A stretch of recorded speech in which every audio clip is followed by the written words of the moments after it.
What if I told you that 2026 isn't just an election year? It's the fight for representation itself. From your city council to Congress, the offices on your ballot will determine who holds power, whose voices are heard, and whether North Carolina's democracy works for all of us. Join me in a conversation with Professor Joyner from North Carolina Central. This is Built by Us. Welcome. You're listening to Built by Us. Built by Us. Built by Us. Built by Us. So, welcome back to Built by Us, a podcast for the movement by the people. And I'm Kai McNeil, and today I'm joined by Professor Irving Joyner from North Carolina Central University. Professor Joyner has spent decades studying and teaching about civil rights, constitutional law, and the ongoing fight for voter freedoms here in North Carolina. So, we're opening our sixth season by asking a fundamental question. What does democracy mean this year? Because this isn't just another election cycle. In 2025, we had a critical municipal elections across every region, from mayors to city council members and even school board members. And now entering 2026, we face midterm elections for the U.S. House, the U.S. Senate, and North Carolina House. And that will determine the balance of power for years to come. But here's what we're learning at Democracy NC. Most people don't know exactly what all of these offices do. And I'm not talking about who's running, but what power your state senator, state representatives have versus your U.S. senator and your U.S. House of Representatives. Thank you for joining us, Professor Joyner. Welcome to Built by Us. Okay, thank you for inviting me.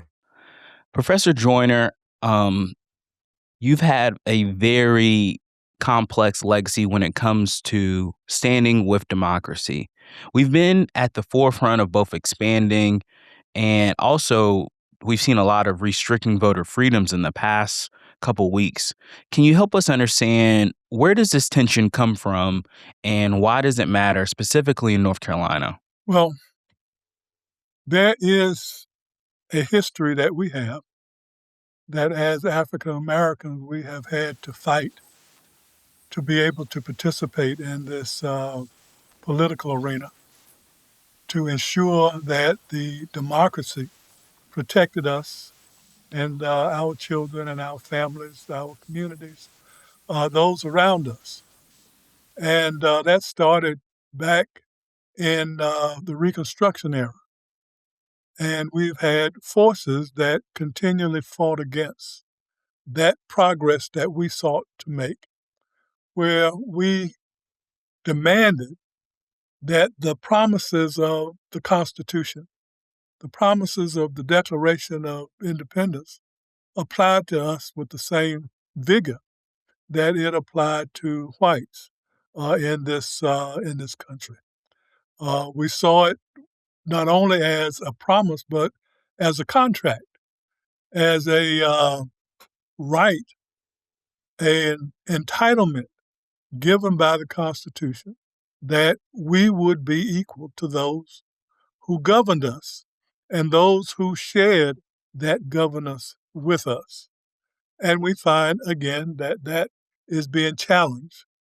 After we have made significant gains in this process, those forces, those regressive forces or right-wing forces, which attempted to keep us in a status of second-class citizenship, now seek to move us back to this position of second-class citizenship.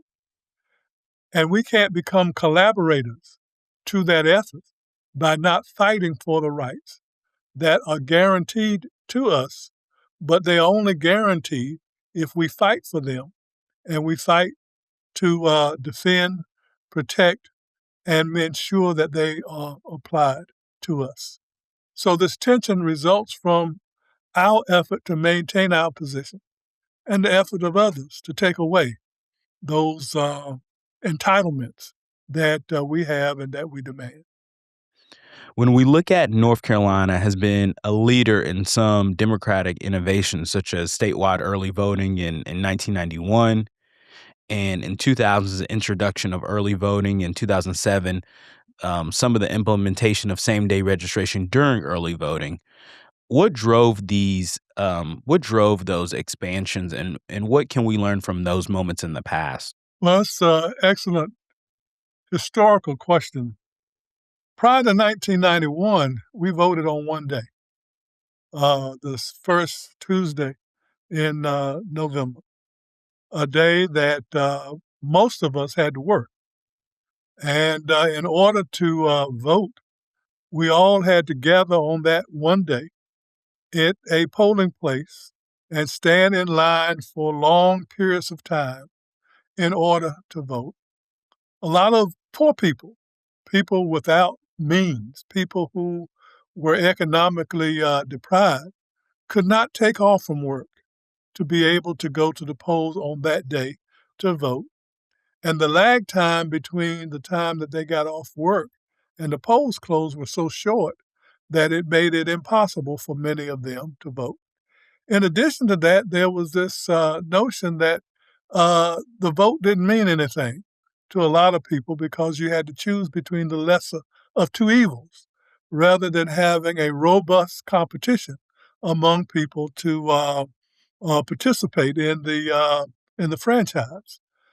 So this notion of early voting, a concept that allowed people more time to vote at their leisure, to vote in groups of people that they surrounded themselves with, to vote without losing time from work and money in order to exercise that right became very important. And it was an introduction made by African Americans who had been elected to the legislature, and an idea that they pushed to be able to expand the franchise. And they did, and it was successful. And as a result of that, there was a tremendous increase in the number and percentage of African Americans who began to participate in the political franchise because now they had the time to do it, and they had a system that encouraged the vote rather than discourage their participation in the process, recognized shortcomings within the system, and sought to resolve those shortcomings. So that was the beginning of that early voting process. And it worked well, such that in 2008, you had the largest turnout in history of African Americans to vote in an election. And in 2012, you had historic numbers where the percentage of African Americans for the first time outpaced the percentage of whites who voted. So this expanded opportunity was critical in fostering a feeling that the state or the system really wanted us to participate. And that's what we fight to maintain. Wow, Dr. Jordan, I did not know prior to 1991 about us only having one day to vote. I was born in 96. Um, um, My but I, condolences.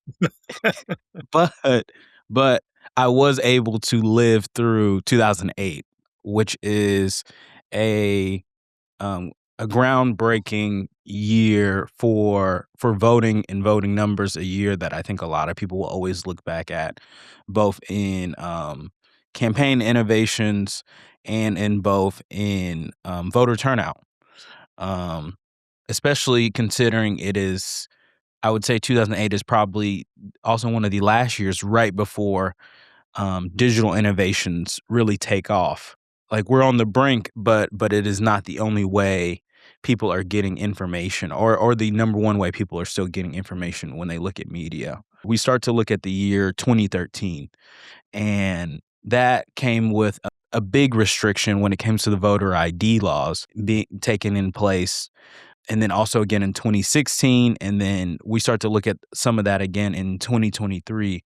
Why does North Carolina seem to constantly fight these battles when it comes to things like voter ID?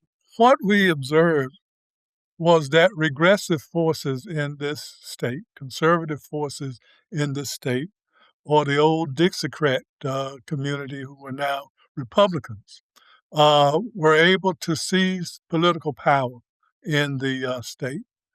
and were glued to the notion of keeping that political power that they did not previously have.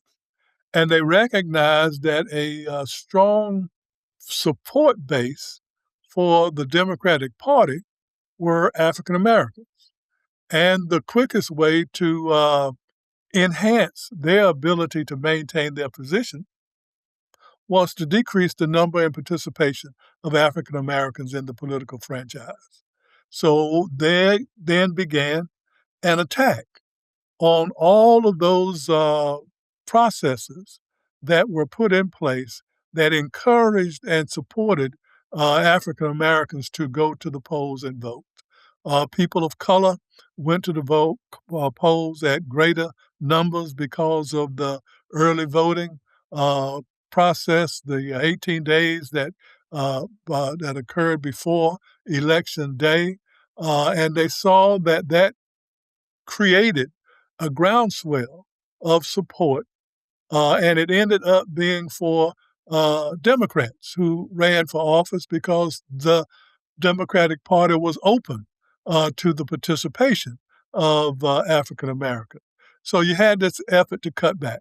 And then you had in 2013 the monster voting rights bill that was passed that attempted to destroy early voting, same day registration, and a number of other innovations that we were able to gather over the last 2 decades in that process.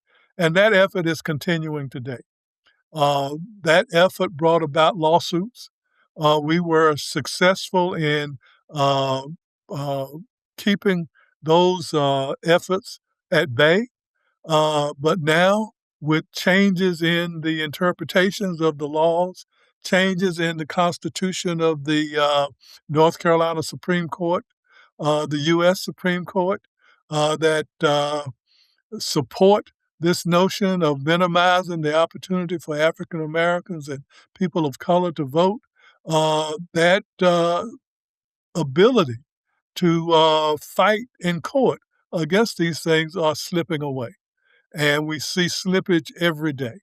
And as this slippage occur, we have a loss of faith by our people in the system, that the system isn't working for us, that the system isn't geared to protect us, and many people are becoming discouraged at a time that they should not be discouraged because this is now the time to step up and to fight harder. So there is this ongoing effort that we continue to fight against to keep democracy within our grasp so that we can achieve those things that are guaranteed to us by the Constitution at the state level and at the federal level. Yes, the slippage um is slowly getting away with us. I don't know. Well, I would say you probably do know, Professor Joyner, about the recent change in tracking when it comes to mail and the timestamps and how that is looking around mailed in ballots. And I was just looking at our CBOE report, and in 2025, 2,708 North Carolinians mailed their ballots on time. But the Senate Bill 747 eliminated the 3-day grace period, so their votes didn't count. In Carteret County alone, over 10% of return mail ballots arrived in those 3 days after Election Day. And this happened in the same year they delayed sending ballots because Robert F. Kennedy demanded his candidacy be removed, costing thousands of taxpayer dollars. Meanwhile, 1,000 plus same day registration ballots got thrown out due to failed address verifications, which are often just Postal Service errors.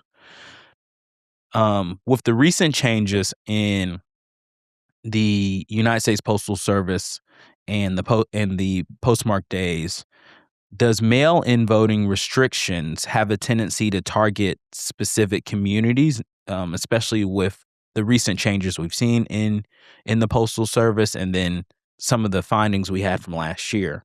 Well, let me just start off by saying that the ability for people to vote by mail was a tremendous advancement in opening up the franchise because many people, because of physical limitations, work responsibilities, and other hindrances that they encountered, would not have been able to vote otherwise because they couldn't be at the polls in person.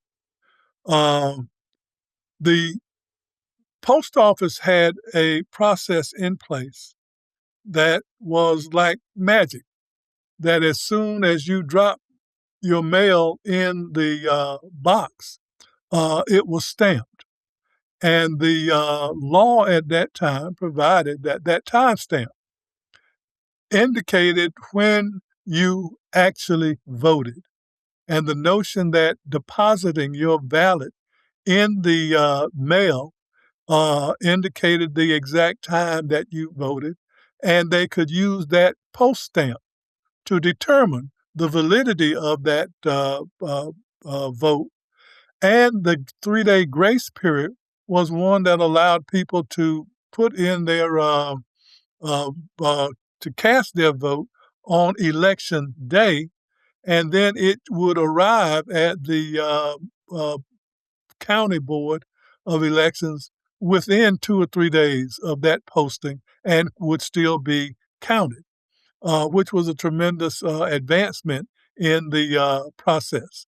Now that process has changed, and you don't have the what we call the mail drop rule in place that stamps automatically the mail when you post it at the post office, or the carrier picks it up so that you can guarantee that it is timely filed and timely deposited in the mailbox. In addition to that, when the mail is now stamped, is sometimes long after you have deposited in the mail, and you have no idea of where, or have no opportunity to determine when the stamp occurred.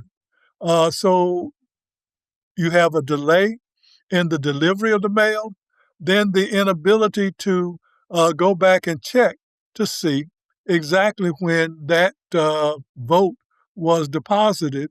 Therefore, you can't fight at the county board level to ensure that your vote is counted. If you don't have the vote actually received now by mail on the election day, you lose your right to vote. And that has been a tremendous loss for many people who are unable to comply with these new and changing rules that occur on a pretty regular basis going forward. In North Carolina, the loss of a vote or 5 votes or 10 votes uh, from people who mailed in their ballots uh, is crucial because many contests in North Carolina are decided by a few votes. As few as 1 or 2 votes can make the difference in who is elected in a particular race. So if you have a delay in mail service delivery, mail service stamping of valid votes from people who are registered to vote, and those votes are not counted, then the election results don't really show the will of the people who voted in that election. And we've lost, as you've indicated, literally thousands of votes because of the lack of diligence on the part of the Postal Service in getting the mail to the right person so that it is counted in a timely manner. Yes, Dr. Joyner. So many of our municipal midterms, any and every election, I think, even down to a class president at a high school in North Carolina, can come down to one vote. That's how divided it can be, and how much tension there can be around any candidate. I think even down to a local commissioner. And those roles, even on on what may be considered a small level affect everybody's day to day. And when I was also looking at the number of votes that were thrown out, especially around provisional ballots, the number was really large in our last CBOE report. Just now, like, we're heading into 2026 knowing that we're about to compress the canvass period from 10 days to 2.5 days. And in our last cycle, we had provisional ballots. We saw a jump in about 20,000 provisional ballots were used. And according to our CBOE report, we saw 65 and 230 provisional ballots were cast, but 40,000 of provisional ballots got rejected. And just to kind of break that down of where some of those numbers might be, in Onslow County, we saw 800 plus active duty military members showed up on election day thinking they could register and vote, and all were rejected.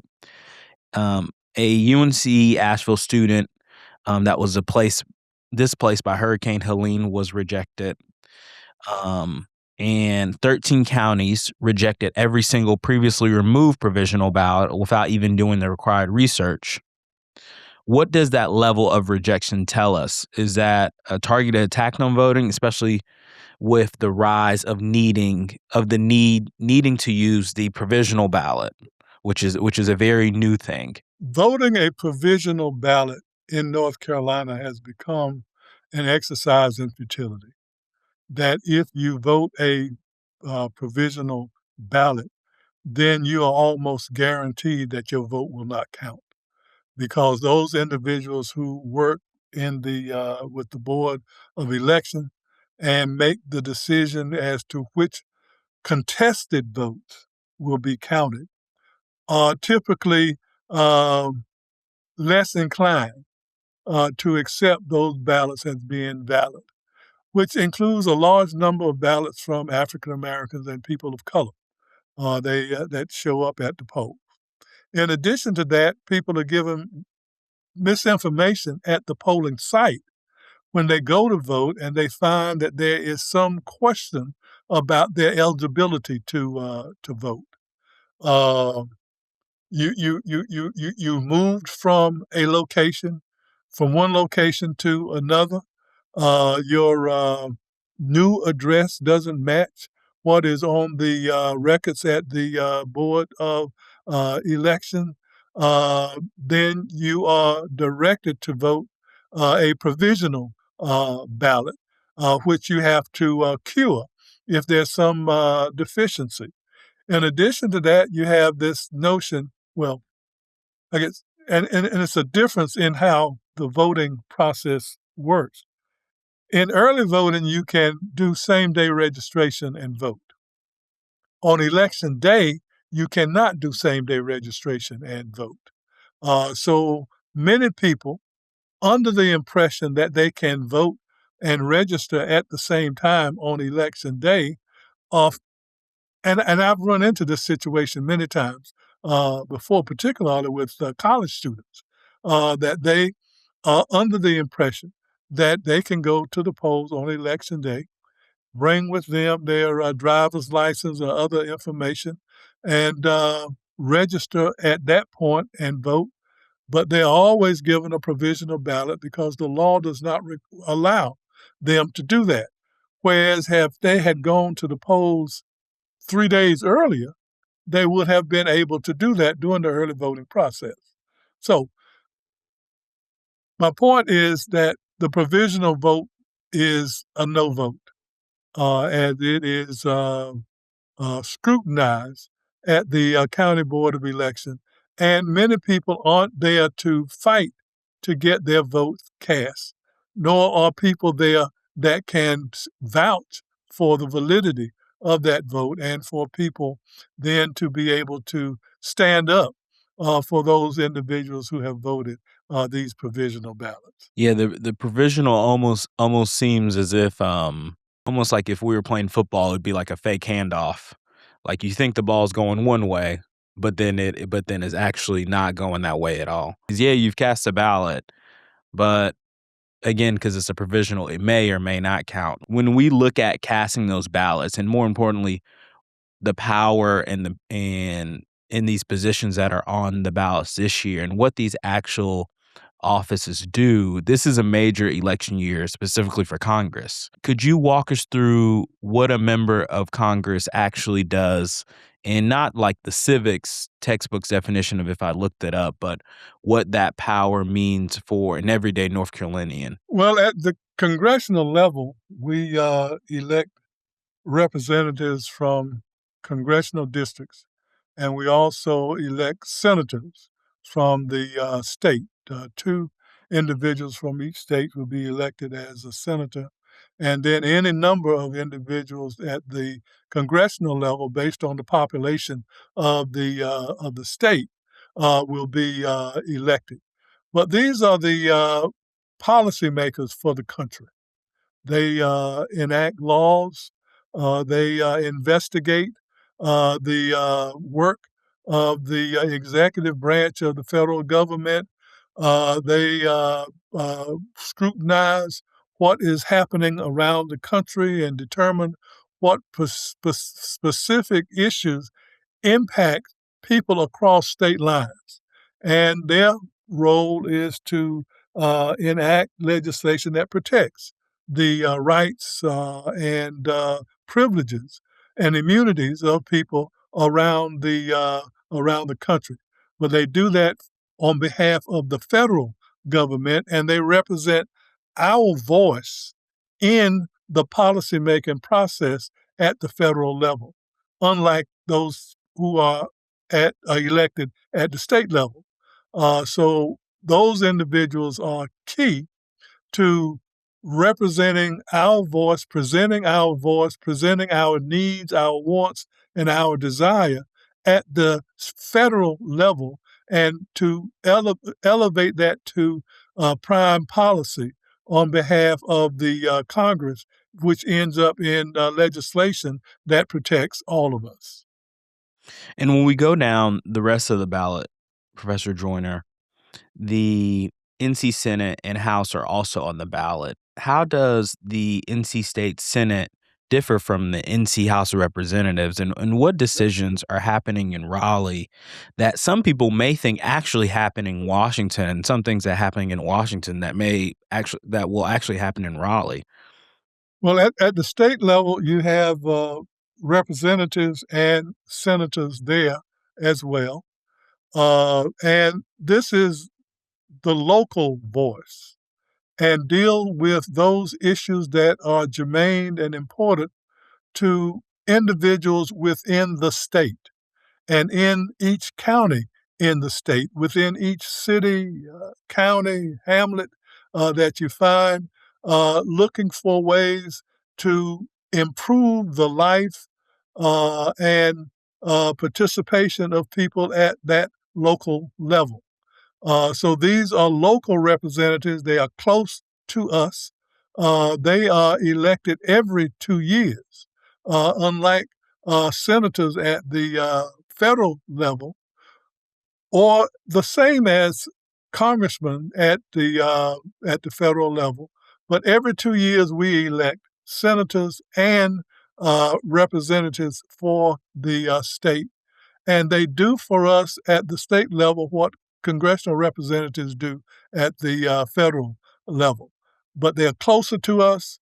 We find them in our neighborhoods. We see them in our stores, in our churches, in our community centers, and they address local issues, local concerns that are particularly acute to individuals who live in each community. So it's very important that when you make your plan to vote, that you research your candidates and you understand what issues are important to them to make sure that they align with what you want to see change in North Carolina.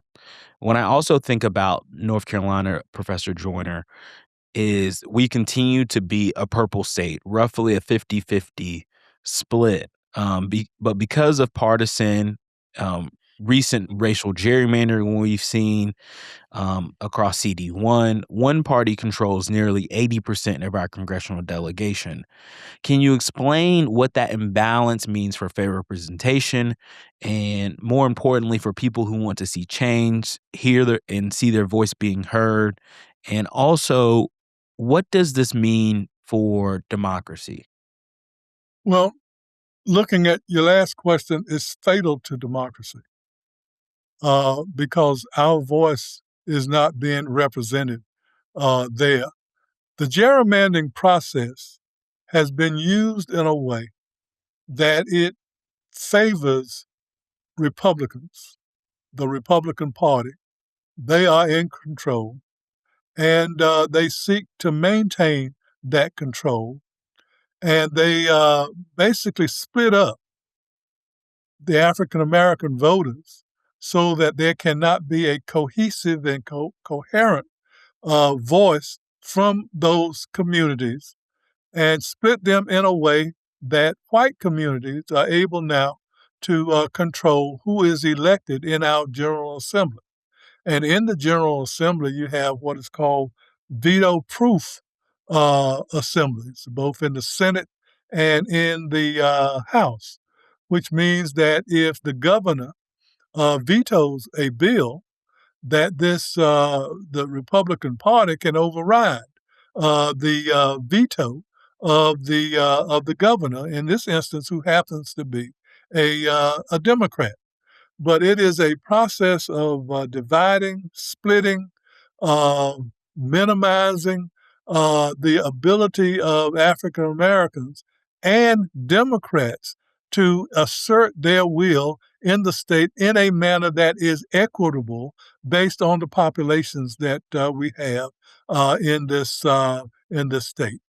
So we end up with a continuing effort to suppress democracy and to suppress the voices of people who need to be heard, who seek to be heard, but their voices are muted out because they are overwhelmingly outvoted by this, I was going to say illegal process, but this process that does not promote the notion of equity and diversity in the legislative process.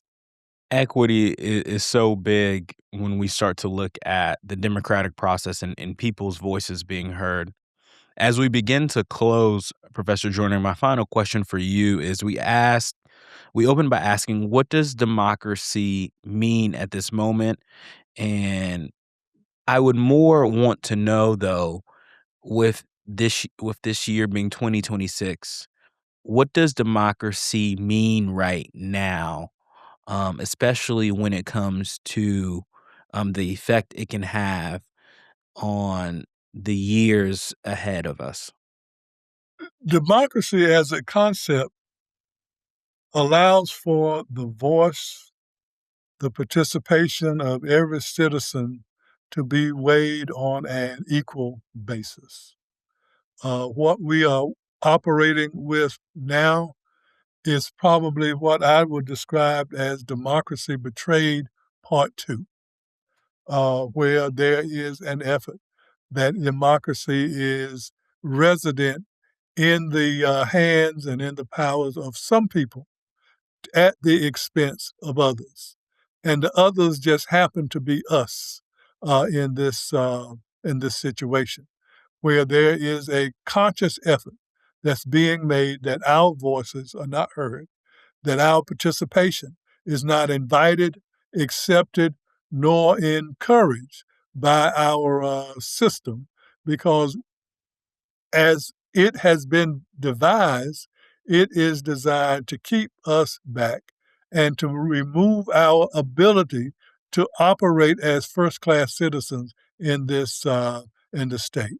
So democracy would require that our vote is weighted the same way that the vote of a white person is, or members of the white community, and more importantly here, members of the Republican Party.